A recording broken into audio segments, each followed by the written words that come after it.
Olá, seja bem-vinda, seja bem-vindo.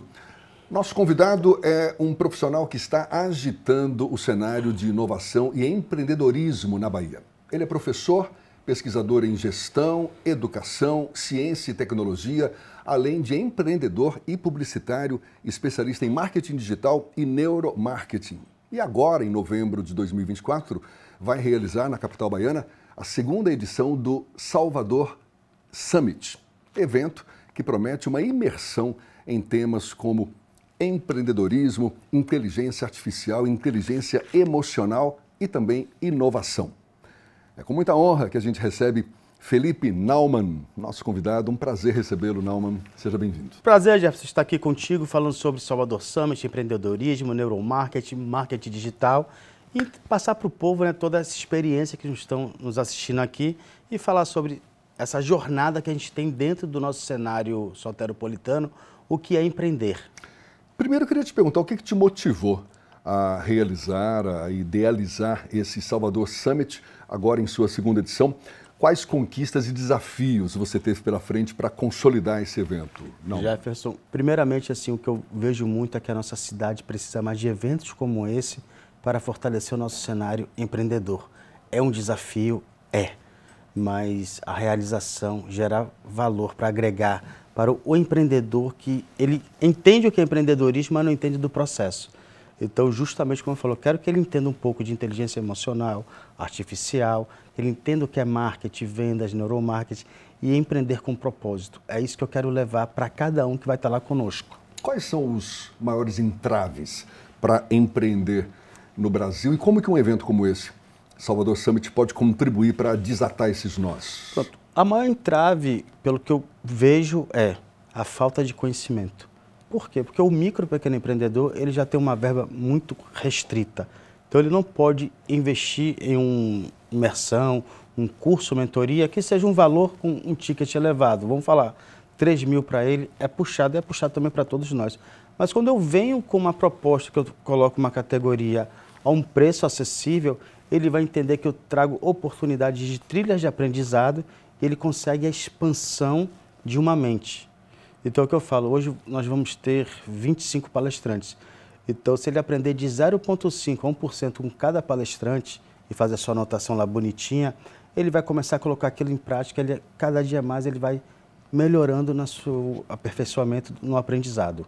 Você fala em informação, conhecimento, como condição fundamental para saber empreender. Agora, informação, conhecimento de que áreas em particular, Naumann? Pronto, primeiramente é entender em que área ele está. Será que a área de vendas, marketing, processo do cliente é a área dele? Ou ele precisa vender uma mentoria que seja focada em uma inteligência emocional? Ou ele quer se destacar e crescer o seu aprimoramento dentro de uma inteligência artificial? Então é importante saber onde é o nicho desse empreendedor. Para, a partir daí, ele montar as estratégias, não é, eficientes, capazes de fazer o negócio andar. Tem uma pesquisa que diz que a grande maioria das pequenas empresas, dos microempreendedores principalmente, não prosperam depois do 3º ano de vida. É real isso aí? E com base em quê? Por que não prosperam? É a falta da tal informação? Segundo dados do Sebrae, essa pesquisa é real. O que acontece é justamente não consegue pagar o que ele tem um compromisso. Às vezes, o faturamento não bate. E o que acontece? Então, uma falta de estruturação. Então, hoje, se você pegar qualquer empresa, vou falar o micro e pequeno empreendedor, 90%, ele não tem um planejamento estratégico. Você senta hoje numa empresa com um micro e pequeno empreendedor, fala qual o processo que você aplica na sua empresa. Você tem um plano de negócio? Não tem. Você tem um planejamento financeiro? Não tem. Você sabe quantos clientes entram na sua loja, no seu negócio? Não sei. Quantas ligações você faz por dia? Não sei. Então, se ele não tem um controle do negócio dele, infelizmente o resultado vai piorar, porque existe uma coisa sempre que é importante. Métricas, que a gente fala dados, é tudo. Se eu não tenho esses dados em mãos, eu não tenho como dar o meu passo. Ou seja, são várias competências que você precisa desenvolver para ser, em tese, um empreendedor de sucesso. Você fala muito de inteligência emocional. Inteligência emocional ganhou muito espaço de um tempo para cá, falava-se muito em QI, coeficiente de inteligência, depois percebeu-se que tem sim essa abordagem mais ampla. Qual a importância da inteligência emocional nos negócios? Primeiramente, hoje, quando a gente fala assim de uma inteligência emocional, é como está a sua saúde mental. O que a gente vê assim muito aqui é uma falta de despreparo, até de um líder, até de uma grande empresa, um gerente. Então, assim, um empreendedor que ele sofre muito, justamente o que a gente falou, o caixa que não fecha, o produto que ele não tem, não pode atender, o que acontece? Se ele não consegue alinhar isso aqui, eu falo, mente, corpo e alma, se não estiverem em conjunto, você não vai conseguir andar, porque você vai ficar com a cabeça turbinada e não vai saber o que fazer. Então, hoje, com grandes profissionais que a gente tem no mercado, como inteligência emocional, que ele tenha um foco, saber como ele consegue sair de uma situação que para ele pode achar complicado. Então, isso é importante, a gente trabalhar nossa saúde mental no empreendedorismo através de um conhecimento com a inteligência emocional. Quer dizer, está intimamente ligada à nossa capacidade de resiliência, muitas vezes, porque os desafios também são enormes para empreender no Brasil. A gente tem essa estatística que revela que nem sempre os negócios prosperam, ou seja, diante da dificuldade, ter o discernimento necessário, o equilíbrio necessário para poder superar essa dificuldade. Isso é o que a gente pode chamar de parte da inteligência artificial.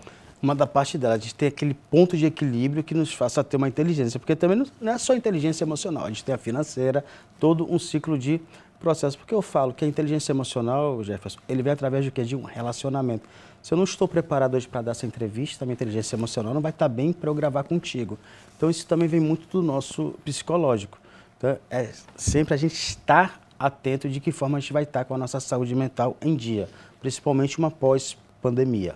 Como é que se desenvolve a inteligência emocional?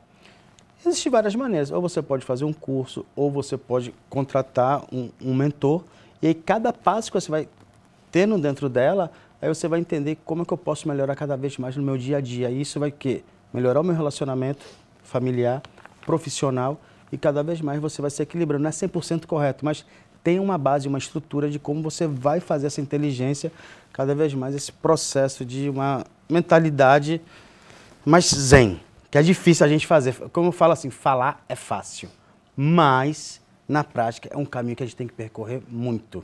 E na outra ponta está a inteligência artificial.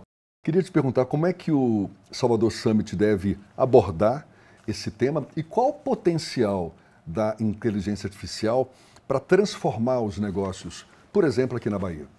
Bom, a inteligência artificial, ela chegou para mudar o cenário e também dar uma sacudida em muitas pessoas. E o que tem legal da inteligência? Hoje eu crio dentro dela do texto, da imagem, do vídeo, da voz, tudo que eu quero. Mas, claro, eu tenho que saber o quê? Fazer um manuseamento dentro da ferramenta que hoje eu quero fazer. Então, vamos dar um exemplo. Eu quero hoje usar uma ferramenta de texto que eu quero criar uma estratégia de marketing para o Salvador Summit. Então, primeiramente, eu tenho que criar um texto falando, eu quero o nicho do público, que é empreendedores pequenos e médios porte, idade de 35 a 45 anos, como eu devo chegar nesse público para atrair eles.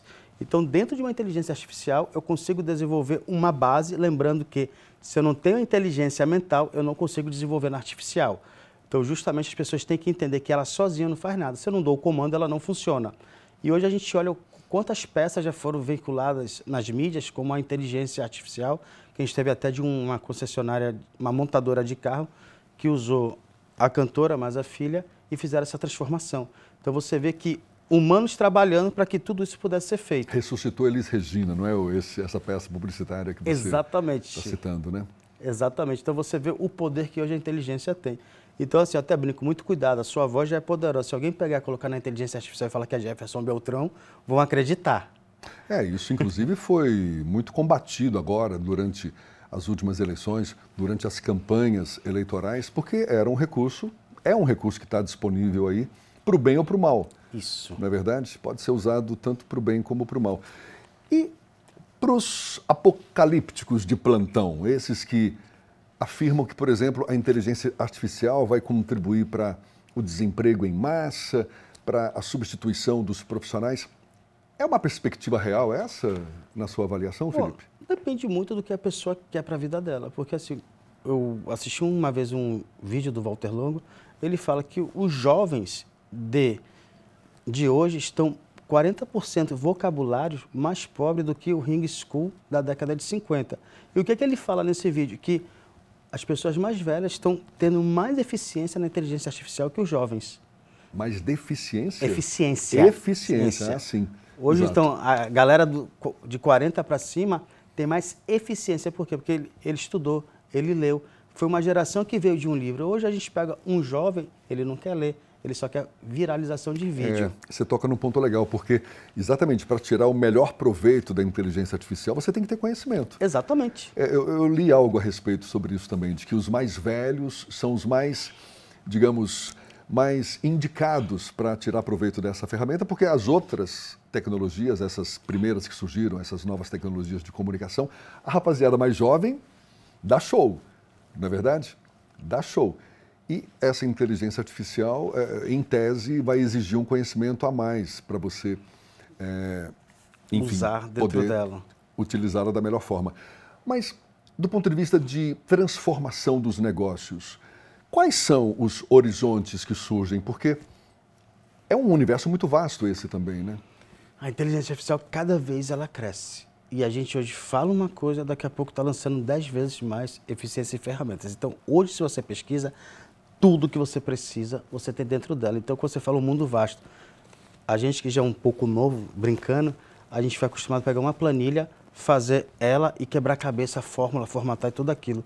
Hoje eu chego lá, dou o comando, ela me dá pronto, com a fórmula certinha. Hoje eu quero criar slides para uma apresentação, eu modelo, estruturo ela, faço ela, e tem programas que ela já dá tudo alinhado. E outros programas. Então a gente vê esse mundo que ele vai crescendo, que tem de tudo que a gente trabalha dentro dela, de uma tecnologia mais avançada. Então, assim, surgiu uma oportunidade, quando a gente estava fazendo o Salvador Summit, de uma pessoa falar, a gente cria um robô tipo humano, que essas pessoas vão receber um convite como se fosse todo personalizado para ela. Então você vê que até numa forma de convites, a gente tem a inteligência artificial ao favor. Então isso que é o legal, explorar essa ferramenta cada vez mais para um uso de uma forma benéfica. É uma tecnologia, uma ferramenta que está aí, de certa forma, à nossa disposição, mas existe a questão da inclusão digital, do acesso a essas tecnologias que nem sempre é de uma forma democrática. Você tem projetos também nesse sentido, não? Sim. E aí, emendo também te perguntando, como que um Salvador Summit, por exemplo, poderia ou pode contribuir para vislumbrar soluções que contribuam para o acesso dessas tecnologias, um acesso mais fácil a essas tecnologias para as diversas camadas da sociedade, principalmente para o público mais de renda mais baixa. Pronto, o que hoje a gente está fazendo? Então, o Salvador Summit, além das palestras, a gente tem 5 ou 6 oficinas. 6 oficinas. Então, a gente tem oficina de Instagram, inteligência emocional, inteligência artificial, Pinterest,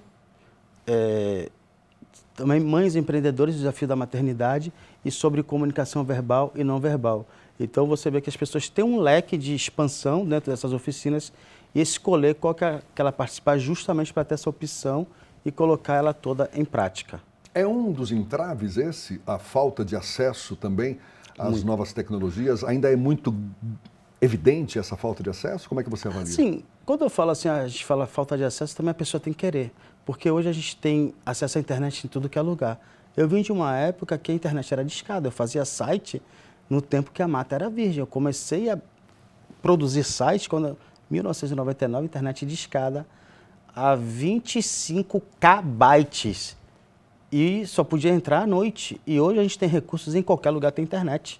Então a gente está transmitido aqui, vai para diversas redes, ferramentas digitais. Então também a pessoa tem que querer.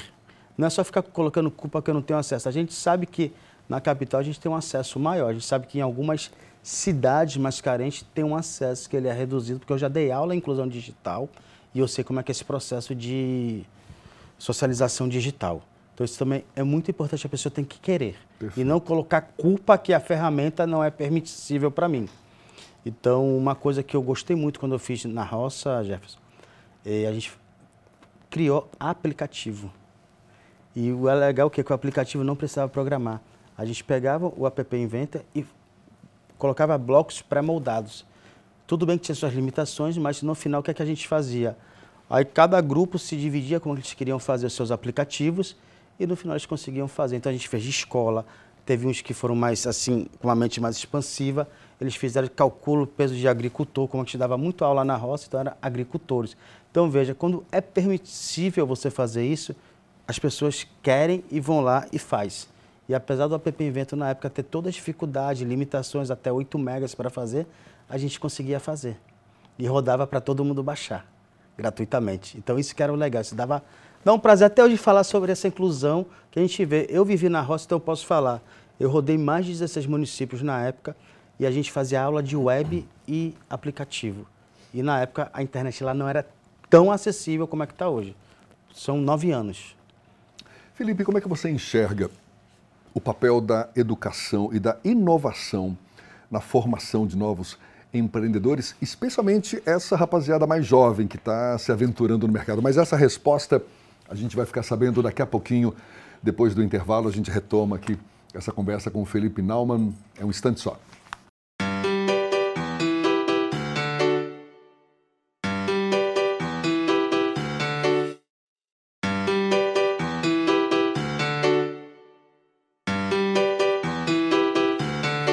Já estamos de volta. Felipe Naumann, publicitário, conversando conosco aqui. Em novembro agora de 2024 vai ter a segunda edição do Salvador Summit. Mas antes da gente voltar a falar do Salvador Summit, eu deixei uma pergunta no ar. A importância da inovação, da educação na formação de novos empreendedores. E essa rapaziada mais jovem que a gente até comentou, não é? Talvez não tenha tanta vontade de conquistar novos conhecimentos, porque está essa facilidade na palma da mão. Especialmente para essa moçada, qual a importância de uma educação, de ter cabeça para a inovação no mercado cada vez mais competitivo, Felipe? Você tocou num ponto muito importante, educação e inovação. E hoje o que essa rapaziada quer fazer, criar e acha que vai achar um investidor para ficar rico logo de cara? Aí você tocou em duas formas, um ponto bem cirúrgico. Educação e inovação. A gente vê que hoje a maioria dos jovens são voltados para startups. E qual é hoje assim o gargalo que as startups não sabem?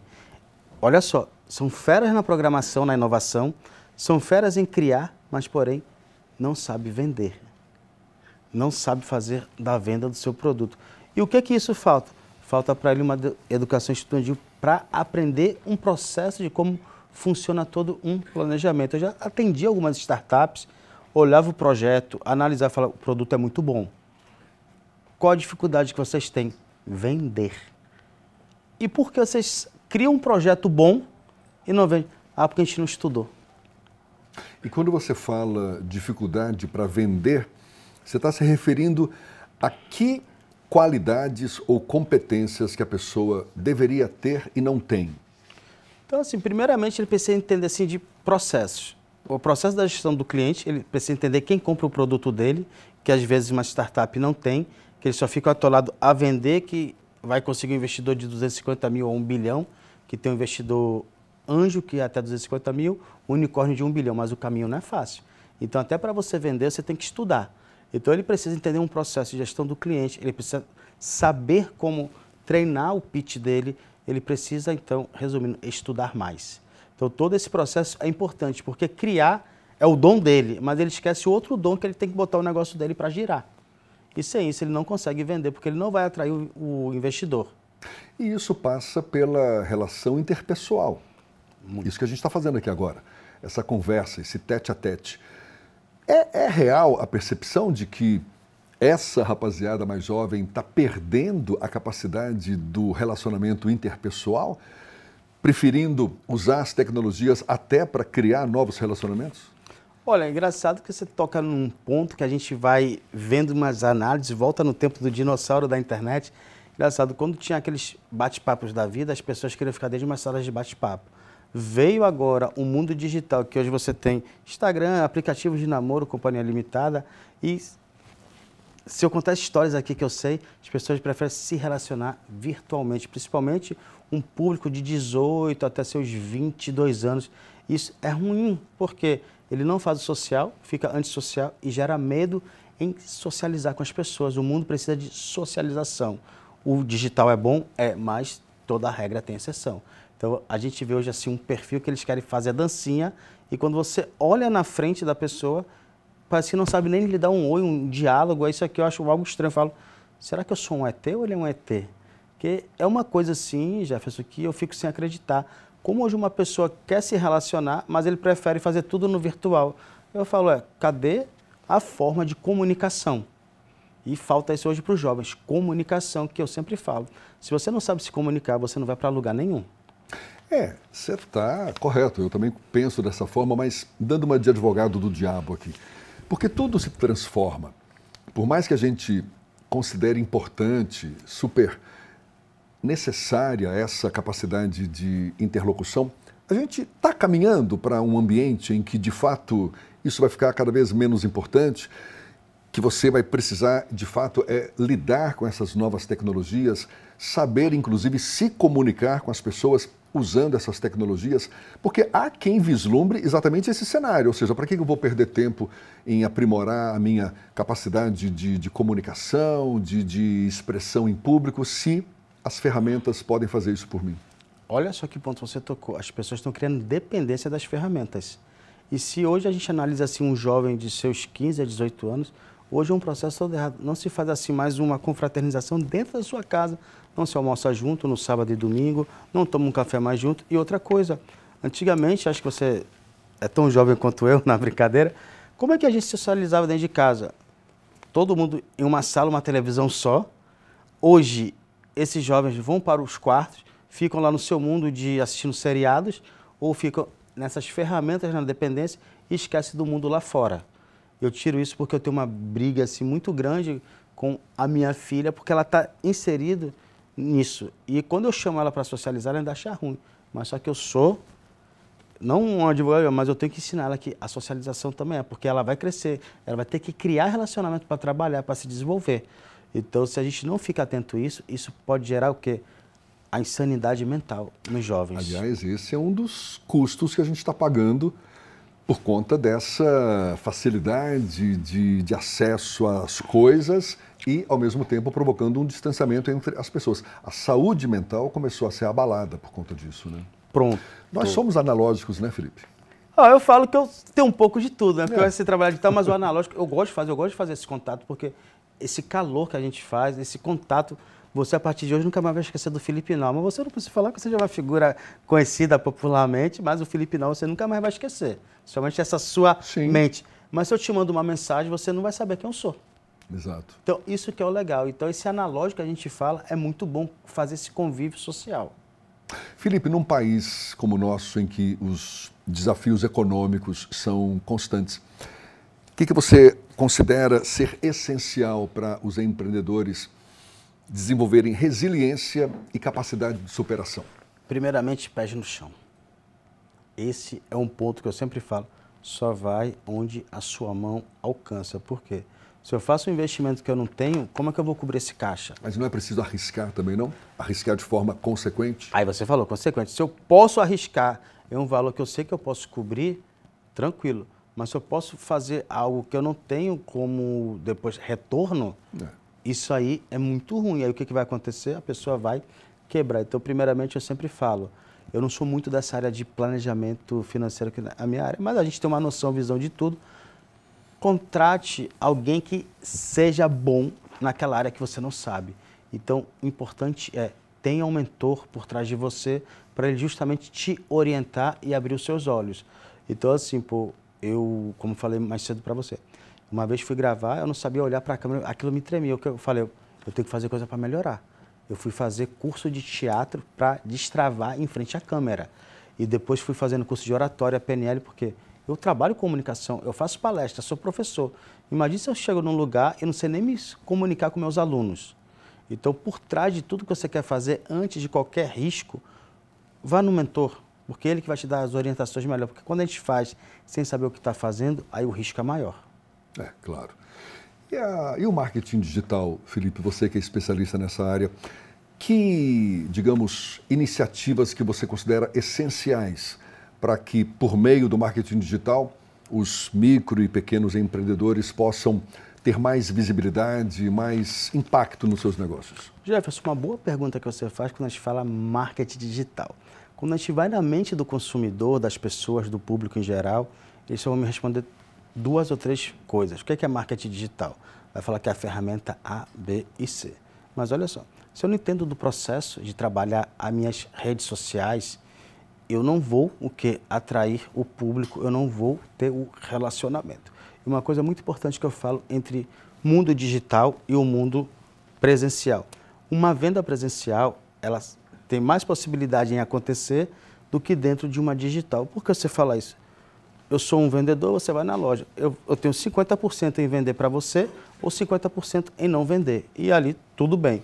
Mas quando eu vou para um digital, o que é que as pessoas olham primeiramente? Elas querem vender logo de cara. E não é esse caminho.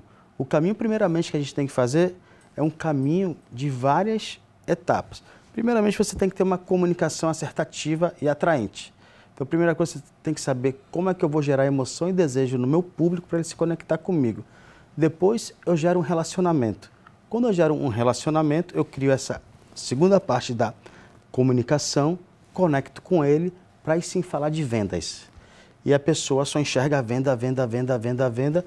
E o detalhe, ninguém compra de primeira com quem você não conhece, principalmente hoje o mundo digital, de tudo que a gente vê, golpes e companhia limitada.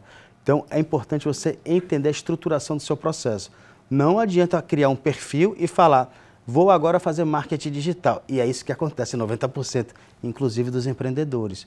E olha só, o empreendedor, dados de janeiro ou março, são que mais geram carteira no Brasil, 83,2 dados do Sebrae. Mas aí também tem um grande caos. Eles não sabem estruturar tudo isso. Aí ele contrata um cara, sobrecarrega e não vende. Então, olha como é que a gente tem que entender todo esse processo de marketing digital para saber. E tem uma coisa muito chata que mexe com a gente, a maioria que não conhece, ele é fisgado pelos encantadores de serpente. Como assim? Compre comigo que você vai ficar rico em um dia. Compre não sei o quê. E cai no golpe. Isso é feio pra caramba, Jefferson. Então, hoje eu sou assim muito cauteloso com a forma que eu vou passar, que as pessoas também têm que entender.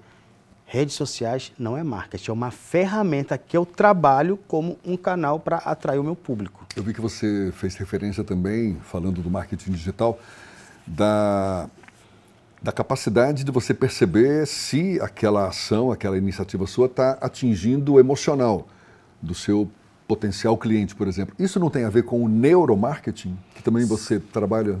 Sim, aí que entra a brincadeira. Eu sempre brinco com que o neuromarketing, primeiramente, eu tenho que gerar uma emoção.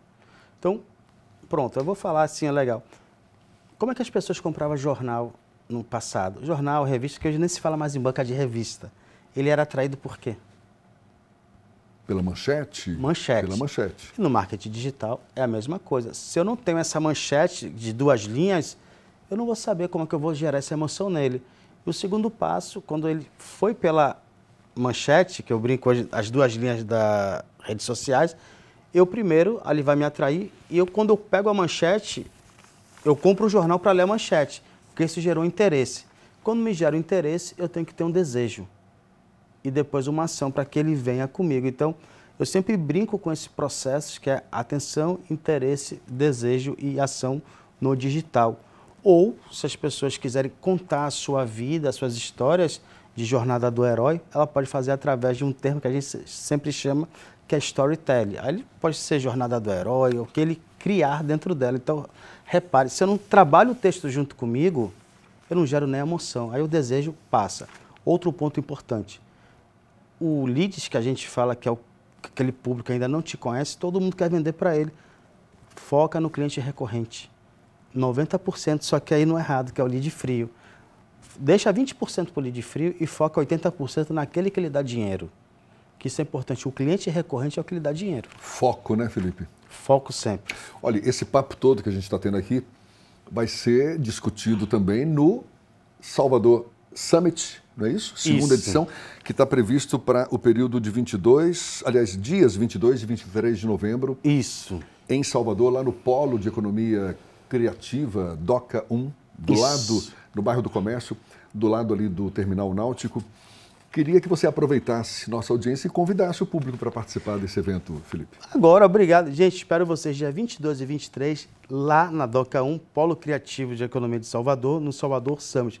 Vamos ter mais de 15 trilhas de aprendizado, do humor à inteligência artificial. Então, uma oportunidade única, o endereço www.salvadorsummit.com.br e vem com a gente aprender, porque é isso que a gente quer fazer, fomentar o ecossistema empreendedor na nossa cidade, que precisa muito. Maravilha. Dias 22 e 23 de novembro de 2024.